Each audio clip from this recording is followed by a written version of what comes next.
पिछले वीडियो में electrical energy के बारे में बताया गया। तो टोटल इलेक्ट्रिकल एनर्जी वो टाइम के टी के टर्म में थी और power P is equal to total energy upon time, total energy upon time, rate of doing work, rate of doing work. Work क्या होता है? एनर्जी होता है। तो रेट ऑफ डूइंग वर्क का मतलब W अपॉन टी, जहाँ W क्या है? वर्क डन है, और T क्या है? टाइम है। तो जितना वर्क डन हुआ उसमें टाइम से आप डिवाइड कर देंगे तो रेट ऑफ डूइंग वर्क आ गया। और रेट ऑफ डूइंग वर्क ये क्या होता है? पावर होता है। ठीक। तो यहाँ वर्क का मतलब एनर्जी होता है। जितना वर्क आप कर रहे हो तो वो किससे, जो किस चीज़ से जो है पता चलता है कि आपने वर्क कितना किया? एनर्जी से। आपने 10,000 जूल एनर्जी खर्च किया किसी काम को करने में, तो आपने 10,000 जूल का वर्क किया। कोई 100 जूल एनर्जी खर्च किया तो वो 100 जूल का वर्क किया। तो वर्क और एनर्जी दोनों की यूनिट क्या होती है? जूल ही होती है। बात समझ में आई? वर्क और तो टाइम से आपने डिवाइड कर दिया एनर्जी को, तो क्या आ गया? पावर आ गया। तो पावर के कुल 3 आपने, पहला आपने पावर के बारे में पढ़ा V इंटू आई, V इंटू आई। दूसरा पावर के बारे में आपने पढ़ा P इज इक्वल टू, देखो आई स्क्वायर आर टी था ना, I square R T energy थी, energy E is equal to I square R T. तो टाइम से जब डिवाइड कर दोगे तो T से T क्या हो जाएगा? कैंसिल आउट हो जाएगा। तो आई स्क्वायर आर हो गया, सब में T निकाल दो, वो पावर बन जाएगा। ठीक। एनर्जी के फार्मूले में से T हटा दो तो वो पावर का फार्मूला बन जाएगा। अब दूसरा, ये पहला पावर, ये पावर का ये पहला फार्मूला, ये पावर का दूसरा फार्मूला था। और पावर का तीसरा फार्मूला क्या? बोलो। एनर्जी E, ये energy E is equal to we square upon r T था, v square upon r T. तो एनर्जी में टाइम से डिवाइड कर दोगे तो T से T कैंसिल आउट हो जाएगा, तो वी स्क्वायर अपॉन आर। तो ये पावर आ गया। Power P is equal to we square upon R. ये पावर के ये 3 फार्मूले दिए हुए हैं। ठीक। और इसी 3 फार्मूले से हम पावर, मान लो कोई मोटर है, आपके घर 200 वोल्ट लाइट आ रही है, 200 वोल्ट लाइट आ रही है, और 200 वोल्ट लाइट का मतलब कि पोटेंशियल डिफरेंस 200 वोल्ट। ठीक। देखो यहाँ ये मान लो कोई एक मोटर है, ठीक, और इसको हम ऐड कर रहे हैं, यहाँ हम कितना दे रहे हैं? देखो AC को हम ऐसे लिखेंगे, AC को ऐसे, AC का सिंबल ये होता है। ठीक। और DC का सिंबल क्या होता है? इस तरह से बनाएंगे प्लस माइनस, तो ये DC हो जाएगा, बैटरी या सेल की सप्लाई। और इस तरह से बनाएंगे तो AC। इस तरह से AC क्योंकि AC लाइट जो होती है, AC वोल्टेज या AC करंट, इधर देखो, AC वोल्टेज या AC करंट, ये ऐसे ऐसे चलता है, ऊपर प्लस और नीचे माइनस। तो AC जो होता है, AC वोल्टेज या AC करंट, प्लस या माइनस दोनों में जाता है। ये एक बार ऊपर देखो, यहाँ इस तरह से हम इसको बना लें, देखो ऐसे चलता है AC। ये मीन पोजीशन है, बीच की पोजीशन, इसके ऊपर पॉजिटिव और इसके नीचे निगेटिव। तो AC जो होता है वो पॉजिटिव निगेटिव दोनों में चलता है। अभी देखो पॉजिटिव ऊपर है, यहाँ देखो मैक्सिमम पॉजिटिव पर आया, और उसके बाद 0 हो गया, फिर मैक्सिमम निगेटिव, फिर पॉजिटिव, फिर निगेटिव, फिर पॉजिटिव, फिर निगेटिव। और 0 कहाँ हो रहा है? 0 देखो यहाँ हो रहा है, ये वाली लाइन 0 वाली लाइन है, ठीक है। तो यहाँ देखो 0, यहाँ 0, यहाँ 0, यहाँ 0, यहाँ 0, इस तरह से 0। तो 1 सेकंड में देखो, यहाँ से एक चक्कर, एक साइकिल पूरा किया यहाँ तक, फिर यहाँ से ऊपर उठा, एक साइकिल पूरा किया, फिर तीसरा साइकिल देखो पूरा किया, ये ठीक ना। ये एक चक्कर हो गया, ये दूसरा चक्कर, ये तीसरा। 1 सेकंड में ये जितना चक्कर करेगा, 1 सेकंड में ये जितना साइकिल घूमेगा, उसको हम इसकी क्या कहेंगे, फ्रीक्वेंसी कहेंगे, इसकी फ्रीक्वेंसी कहेंगे एसी की। तो हमारे घरों में जो जो लाइट आती है इसकी फ्रीक्वेंसी पता है कितनी होती है? बोलो बुजुर्ग। हमारे घर में ये जो लाइट आती है पावर हाउस जैसे ये जो घरों में आती है इसकी फ्रीक्वेंसी कितनी होती है? हाँ, 50 हर्ट्ज या 50 साइकिल पर सेकेंड। ठीक, तो जो भी सामान तुम इलेक्ट्रिक का खरीदोगे उस पर लिखा रहता है कि इसकी फ्रीक्वेंसी 50 हर्ट्ज लिखा रहता है उसमें 50 वर्ड। आप तुम्हारा ये कंडेंसर है उस पर लिखा रहता है, मोटर है उस पर लिखा रहता है, चोक पर लिखा रहता है, मिक्सर पर लिखा रहता है। दो चीज़ें तो ज़रूर लिखी रहती हैं, तीन चीज़, एक पावर रेटिंग लिखा रहता है, एक पावर फैक्टर लिखा रहता है cos फाई के टर्म में, और एक हर्ट्ज लिखा रहता है कि कितने हर्ट्ज की जिस एसी से आप इसको जोड़ेंगे कनेक्ट करेंगे उसकी फ्रीक्वेंसी कितनी होनी चाहिए। ठीक, तो अभी मैं पावर रेटिंग में अभी बता रहा हूँ क्या होता है। cos फाई तो इंटरमीडिएट में जाओगे तब पढ़ोगे पावर रेटिंग। तो ये देखो ये एसी हो गया। ठीक, तो तुम्हारे देखो यहाँ से ये मैक्सिमम हुआ, उसके बाद देखो मिनिमम हो गया जीरो हो गया, फिर इसके बाद ये माइनस में आया। तो अब तुम ये देख रहे हो कि यहाँ 0 0 0 0 0 हो रहा है। तो एक सेकंड में कितनी बार जीरो हुआ बताओ? ये एक चक्कर में एक दो बार जीरो। ठीक, फिर यहाँ से यहाँ देखो दूसरा चक्कर, तो यहाँ से अगर ये चलना शुरू हुआ है तो यहाँ जीरो हुआ, फिर यहाँ जीरो हुआ। ठीक, फिर यहाँ जीरो होगा, यहाँ जीरो होगा, फिर यहाँ जीरो हुआ, यहाँ जीरो हुआ।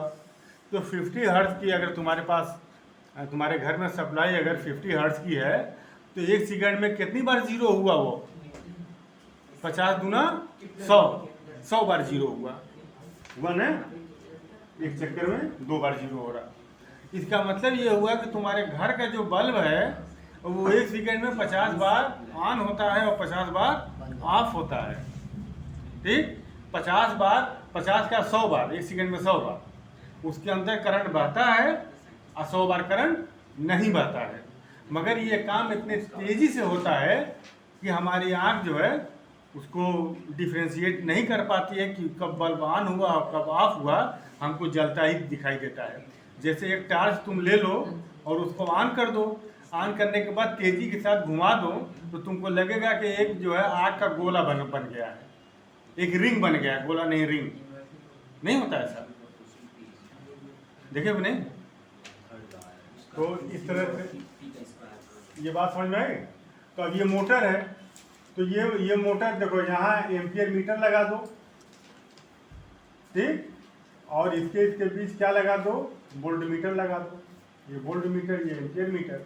अगर मान लो ये 200 वोल्ट पर 5 एम्पियर करंट ये ले रहा है, 200 वोल्ट घर की सप्लाई है तुम्हारे, ये मीटर कितना बता रहा है? वोल्ट मीटर 200 वोल्ट 200 वोल्ट, और कितना ये बता रहा है एम्पियर मीटर? 5 एम्पियर। तो इस मोटर का पावर कितना हो जाएगा? कितने वाट का मोटर हुआ? देखो पावर P = V × I। तो पावर P = हो जाएगा V × I। V की जगह 200 वोल्ट और I की जगह 5 एम्पियर। तो ये कितना हो जाएगा? 5 5 और 5 पूजा 10। ठीक ना? इतने वाट का मोटर या R 1000 से डिवाइड कर दो तो किलो वाट में बदल जाएगा। 1 किलो वाट का ये मोटर हुआ। मोटर कितने वाट का हुआ? 1 किलो वाट का मोटर। देख लेना घर जाके के, तुम लोग अपने में घर में लगा होगा ना ऐसे समरसेबुल, तो वोल्टेज पढ़ लेना और कितना एम्पियर बता रहा है वो पढ़ लेना, दोनों को मल्टीप्लाई कर देना, तुमको पता चल जाएगा मोटर कितने वाट का है हमारा। ठीक, बंद करो थोड़ा सा, यहाँ 1 मिनट, यहाँ मत बंद करना, खत्म हो जाएगा। ये पावर वोल्टेज रेटिंग क्या होता है? आप कोई बल्ब खरीदने जाते हो तो बल्ब पर 2 चीज़ें लिखी होती हैं। बल्ब पर 2 चीज़ लिखी होती है। एक लिखा होता है, देखो ये बल्ब या मिक्सर लेने गए, बल्ब इलेक्ट्रिक का कोई भी अप्लायंसेस तुम लेने गए या प्रेस ही लेने गए तो उस पर लिखा रहेगा 230 वोल्ट मान लो लिखा हुआ है 230 वोल्ट और 1 वाट। ठीक, तो ये वोल्टेज वाट रेटिंग है, ये पावर वोल्टेज रेटिंग है। ये क्या है? Power voltage rating. ये पावर है और ये वोल्टेज है, तो ये पावर वोल्टेज रेटिंग है। ये इसका मतलब ये हुआ कि ये जो आपका इलेक्ट्रिकल अप्लायंस है या प्रेस है, कितने वोल्ट पर काम करेगा, कितने वोल्ट पर ठीक काम करेगा? 230 वोल्ट पर ये प्रॉपरली ये काम करेगा। ठीक, और 230 वोल्ट पर अगर आप इसको काम में ले रहे हो, ठीक, तो इसका पावर कितना है? 1 वाट। तो 1 वाट का मतलब कि एक सेकेंड 1 वाट प्रेस का पावर 1 वाट क्या होगा? 1000 वाट लिख दें, ठीक ना? प्रेस है ना, 1000 वाट मान लो। तो इसका मतलब ये हुआ कि एक सेकेंड में 1000 जूल एनर्जी ये कंज्यूम करेगा। ठीक, कब 1000 जूल एनर्जी कंज्यूम करेगा? जब उसको कितने वोल्ट से जो है जोड़ोगे?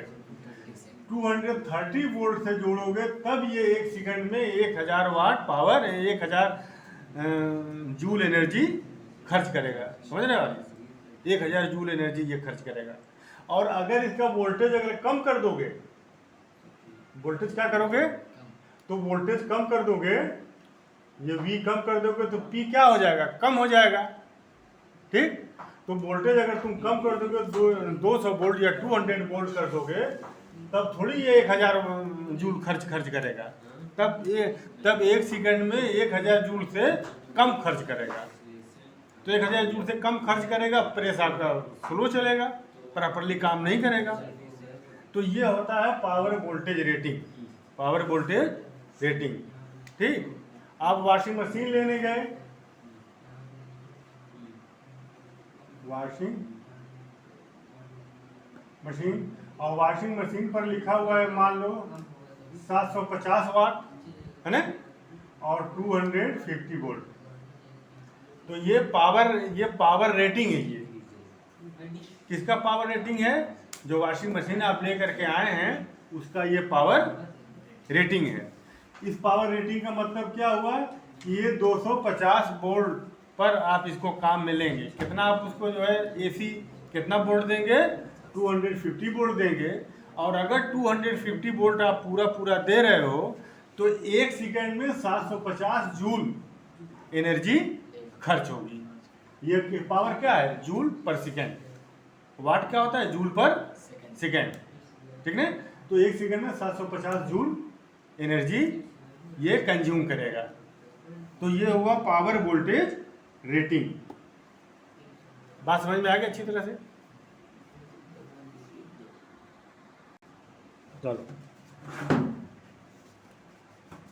देखो, एक क्वेश्चन है, what will be the current run by an electric bulb of 40 watt when it is connected to a source of 220 volt. आपको क्या इसमें पता करना है? पावर पता करना है। What will be the current drawn, ये कितना करंट ड्रा करेगा। ठीक, देखो ये आपका बल्ब है,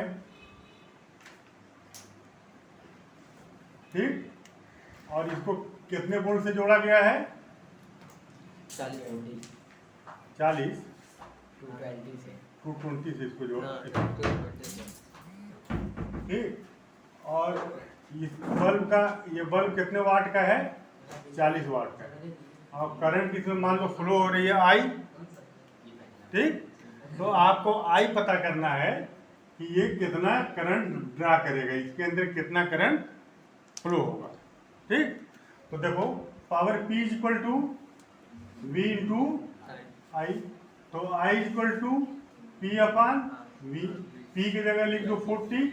P इक्वल टू कितना दिया हुआ है? यहाँ देखो P इक्वल टू 40 वाट और V इक्वल टू कितना गिवन है?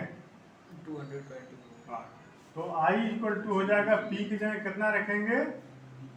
40 वाट और V की जगह 200 220 है, 220 वोल्ट। ये इसे कैंसिल आउट हो गया, ठीक। काट दो इसको 2 से, 2 2 जा 4 और 2 1 जा 2, 2 1 जा 2, तो ये 2/11। अब करंट की यूनिट क्या होती है? एम्पियर, 50.5। ठीक। तो हाँ, ये इक्वल टू हो जाएगा 0.18 एम्पियर। कितना आया ना, कितना बोले हो? 50.5। 0.18 एम्पियर। सर जीरो नहीं काटे। अच्छा, जीरो नहीं काटे, तो ये इतना एम्पियर, ये आंसर हुआ, ठीक। इसको उतारो। इधर बंद है। An electric bulb is rated 220 volt and 100 वाट, है ना। ये इस बल्ब का पावर रेटिंग दिया हुआ है कि 220 वोल्ट पर जब आप इसको लगाएंगे तो 100 वाट, मतलब 1 सेकंड में 100 जूल एनर्जी ये कंज्यूम करेगा। When it is operated on 110, तो 220 पर जब आप इसको लगाएंगे तब न ये 100 वाट ये पावर देगा। और अगर हम वोल्टेज कम कर देंगे तो पावर क्या होगा? कम हो जाएगा। तो अब इसको देखो लिखा गया है, ये अब इसको ऐड जोड़ा जा रहा है, करेक्ट किया जा रहा है 110 वोल्ट से। तो the power consumed will be, power कितना कंज्यूम होगा ये आपको बताना है।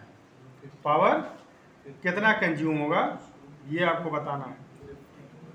तो इसको लगाओ, देखो गौर से, देखो ये देखो बल्ब है, ठीक है।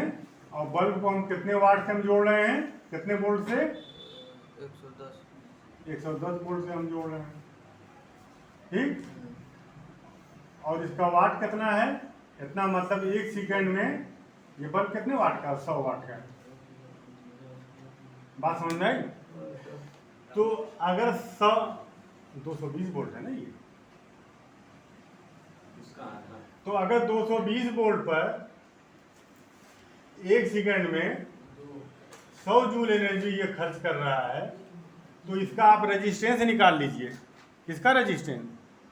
बल्ब के अंदर जो टंगस्टन लगा हुआ है ना, उसका रेजिस्टेंस निकाल लो, ठीक। और उस रेजिस्टेंस को लेकर के और इस V को लेकर के power P equal to we square upon R, power P equal to we square upon R। तो 110 वोल्ट ये V हो जाएगा, और अपॉन R रेजिस्टेंस आप इससे निकाल लीजिए कि 220 वोल्ट देने पर ये 100 वाट एनर्जी कंज्यूम कर रहा है, 100 वाट पर सेकेंड। तो इसका R निकाल लो। तो R इसका कैसे निकालो? देखो, बोलो, R कैसे निकालोगे इसका? पहले निकाल के बताओ।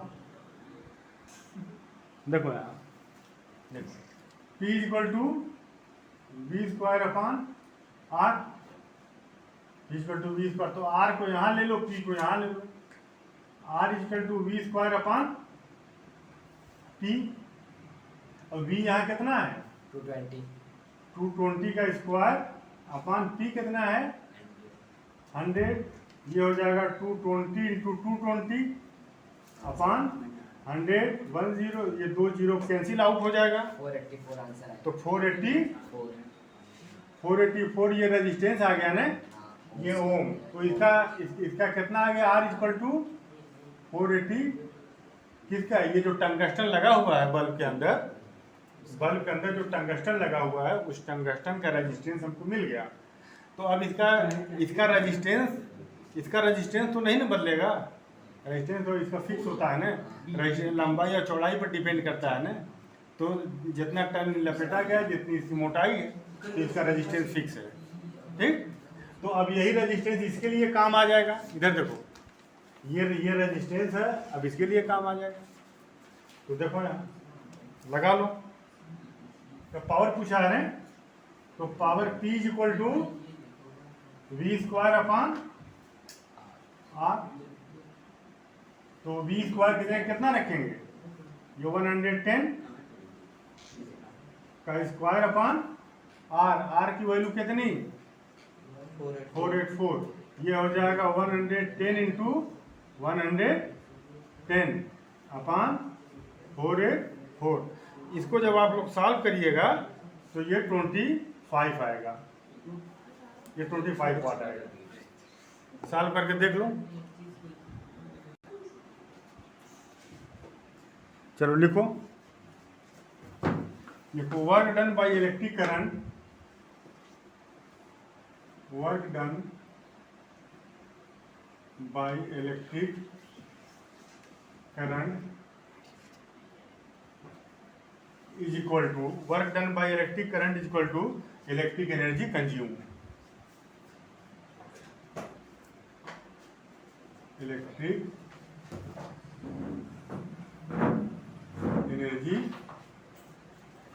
इलेक्ट्रिक एनर्जी कंज्यूम, ठीक है, इलेक्ट्रिक एनर्जी कंज्यूम। तो अब देखो यहाँ पर हो गया। देखो पावर P इक्वल टू क्या होता है, V upon I, V square upon R. Power P क्या होता है, power work done upon time, work done upon time. तो वर्क डन क्या होगा, P इंटू टी, ठीक। और जो वर्क हो रहा है, work done by electric current is electric energy consume. तो ये जो वर्क डन हुआ है ये इलेक्ट्रिक एनर्जी हो गया। तो इसको हम लिखें E is equal to energy, electric energy ने,